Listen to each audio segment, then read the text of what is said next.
Crimes इन Hindi channel पर आपका स्वागत है। सब्सक्राइब करें और दूसरी कहानियां चेक करें। मैक्सिकन गैंग्स कोलंबियाई गैंग्स के लिए मैसेंजर और ट्रांसपोर्टर के तौर पर होलसेलर बनने के लिए शिफ्ट हो गए।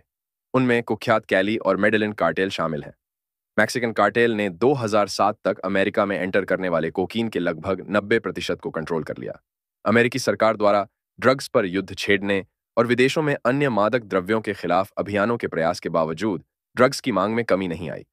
2017 में अमेरिकियों ने कोकीन, हेरोइन, मारिजुआना और मेथाम्फेटामाइन सहित अवैध दवाओं पर $153 बिलियन खर्च किए। फेंटेनाइल सहित सिंथेटिक ओपियोइड के बढ़ते उपयोग से पब्लिक हेल्थ के बिगड़ने जैसा संकट भी बढ़ गया।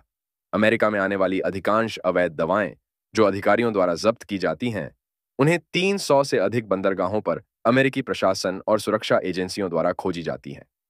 समुद्री और स्थल की बॉर्डर पर अमेरिकी अधिकारियों द्वारा पता लगाने से बचने के लिए स्मगलर्स विभिन्न हथकंडे अपनाते हैं। इनमें वाहनों या समुद्री जहाजों में ड्रग्स को छिपाना है। इसके लिए अंडरग्राउंड सुरंगों का इस्तेमाल करते हुए अमेरिका में स्मगलिंग करते हैं। नए तरीकों में बॉर्डर पर ड्रोन या अन्य प्लेन्स का उपयोग भी शामिल हो गया है। स्मगलर्स द्वारा अमेरिका में नशीली दवाओं के होलसेल शिपमेंट की स्मगलिंग के बाद इसे लोकल गैंग्स और स्ट्रीट गैंग चप्पे चप्पे में फैलाने का मैनेजमेंट करते हैं। ऐसा भी नहीं है कि मैक्सिको ने कार्टेल के खिलाफ कुछ नहीं किया। फिलिप काल्डेरोन ने राष्ट्रपति पद संभालने के तुरंत बाद कार्टेल पर युद्ध की घोषणा कर दी थी। अपने 6 साल के कार्यकाल के दौरान उन्होंने कार्टेल की गतिविधियों पर नकेल लगाने के लिए हजारों सैन्य कर्मियों को तैनात कर दिया था। कई केस में वैसे लोकल पुलिस बलों को बदल दिया था जिन्हें भ्रष्ट माना गया था। अमेरिकी हेल्प से मैक्सिकन सेना ने मैक्सिको में टॉप 37 ड्रग किंगपिनों में से 25 को पकड़कर मार डाला था। मिलिट्री एक्शन काल्डेरोन के कार्यकाल का केंद्र बिंदु थी। इस अभियान पर काल्डेरोन आलोचनाओं से घिर गए थे। आलोचकों का कहना था कि काल्डेरोन की सिर काटने की रणनीति ने दर्जनों छोटे और ज्यादा हिंसक ड्रग गैंग्स बना लिए हैं। कई लोग यह भी तर्क देते हैं कि मैक्सिको की सेना पुलिस कार्यों को करने के लिए तैयार नहीं थी। सरकार ने काल्डेरोन के कार्यकाल के दौरान 1,20,000 से अधिक हत्याओं की जानकारी दी, जो उनके पहले की सरकारों के कार्यकाल के दौरान हुई हत्याओं की लगभग 2 गुनी थी। इस बारे में विशेषज्ञों का अनुमान है कि मैक्सिको में 1 तिहाई से 1.5 गुना हत्याएं कार्टेल से जुड़ी हुई थीं। काल्डेरोन के उत्तराधिकारी एनरिक पेना नीटो ने कार्टेल के नेताओं को हटाने की तुलना में नागरिकों और व्यवसायियों के खिलाफ हिंसा को कम करने पर अधिक ध्यान केंद्रित करने की बात कही। फिर भी राष्ट्रपति पेना नीटो ने कार्टेल से लड़ने के लिए संघीय पुलिस के साथ मिलकर काम करने लिए सेना पर भरोसा किया। उन्होंने कई हजार अधिकारियों का एक खास तरह का नया राष्ट्रीय पुलिस बल भी बनाया। इसका प्रभाव दिखा और नीटो के राष्ट्रपति पद के पहले वर्षों में हत्याओं में कमी आई, लेकिन 2015 में फिर तेजी देखी गई। उनके कार्यकाल के अंत तक आधुनिक मैक्सिकन इतिहास में हत्याओं की संख्या शिखर पर जा पहुंची थी। विशेषज्ञ इसका श्रेय सरगना रणनीति, लोकल झगड़ों और कार्टेल टूटने में आई लगातार गिरावट को देते हैं।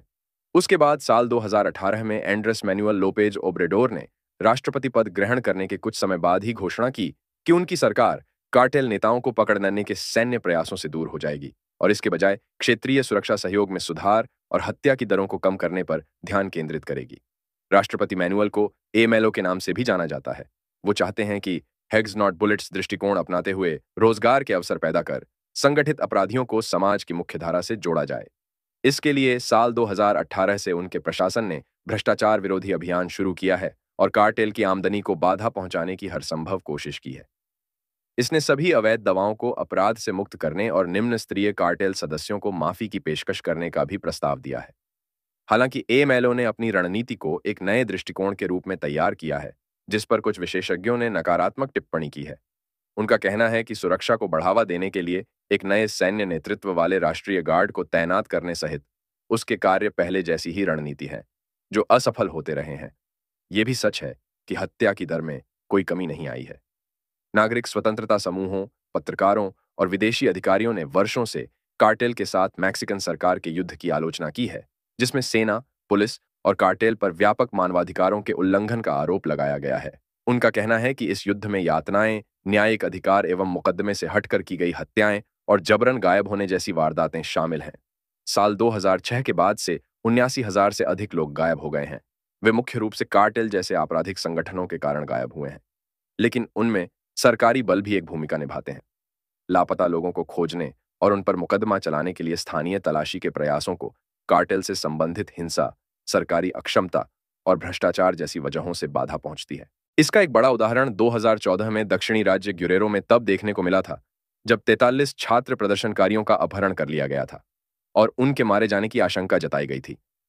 हालांकि बाद में केवल 3 छात्रों के अवशेषों की निश्चित रूप से पहचान की गई थी। इस घटना के बाद बड़े पैमाने पर प्रदर्शनों का दौर चला था। प्रदर्शनकारियों ने अपहरण के बारे में जवाब मांगते हुए मैक्सिको के स्थानिक भ्रष्टाचार, हिंसा और अन्य अपराध पर अंकुश लगाने की मांग की थी। छात्रों के लापता होने की जांच में कथित तौर पर जो सबूत मिले, उसमें पुलिस और सेना सहित अधिकारियों द्वारा अपराधों में कार्टेल सदस्यों के साथ साजिश रचने की बात आई। छात्रों के परिवारों, मानवाधिकार समूहों और स्वतंत्र विशेषज्ञों द्वारा पिछली जांच के संचालन पर सवाल उठाने के बाद सरकार ने एक नई जांच शुरू की है। इसे लेकर अगस्त 2022 में एक न्यायाधीश ने पूर्व अटॉर्नी जनरल को आदेश दिया है कि मूल जांच की देखरेख के लिए जबरन गायब होने, यातना की रिपोर्ट करने में विफलता और कदाचार के आरोपों पर मुकदमा चलाया जाए। यह था हमारा इस सीरीज का लास्ट एपिसोड। वीडियो को लाइक करें और चैनल को सब्सक्राइब करें। Thank you.